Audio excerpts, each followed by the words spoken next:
Walk with me, my darling constituents. How are you today? I kind of missed you all.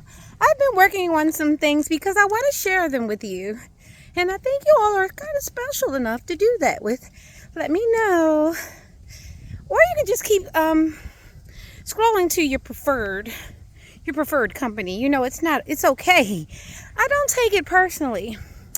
You know, I've been a healthcare professional for over 20 years, and it's never ever escaped me the amount of things that people do. I mean, the amount of acrobatics people do to social construct,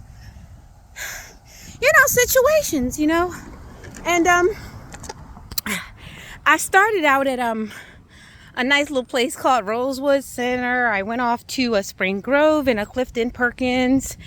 And when I got to that third mental facility, it appeared to me that you really can't tell a difference between the people working there and the actual people that live there, the actual inmates that are there.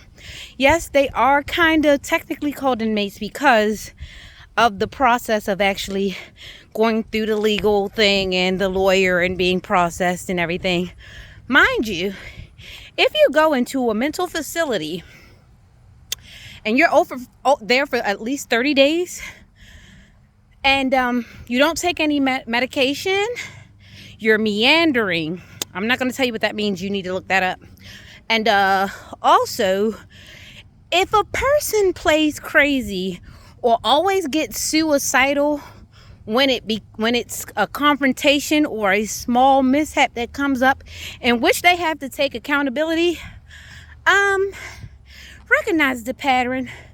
That person ain't crazy. That person playing you crazy. What other tidbits can I get you so that we can move along this process here? Comparison is the thief of joy. Something that I've always known. And that's one of the main reasons why a person that is complex or has depth to them may or may not tell you a lot of personal things about themselves.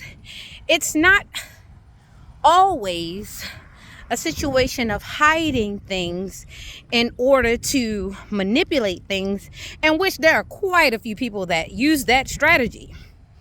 Keep in mind, there are people that have gifts. Some people use their gifts for good. Some people use their gifts for bad. I'm considered one of the ones that I use my gift mainly for great things. The only time that I've ever used my gift for bad things is when I had to cuss somebody out, or when I realized that a person was using their gifts to do bad things to me. Mind you, a lot of times I will not divulge a lot of things about myself because, as I stated, comparison can be the thief of joy. When you give people enough things to compare, mind you, people are already usually, by default of first impressions, usually sizing you up anyway. And depending on the type of information you may carry, you could either create a potential enemy or avoid a potential enemy. However, there are those instances where a person is just an angry person and a miserable person. Now, that would be a projection in which you really can't do anything to please this person, because this person is probably, one, kind of messed up on the inside and it really has nothing to do with you. Two, probably envious of something that you exhibit or show. It doesn't really even have to be money. It's something that you have or display that they can't quite figure out, and they may have won it for themselves.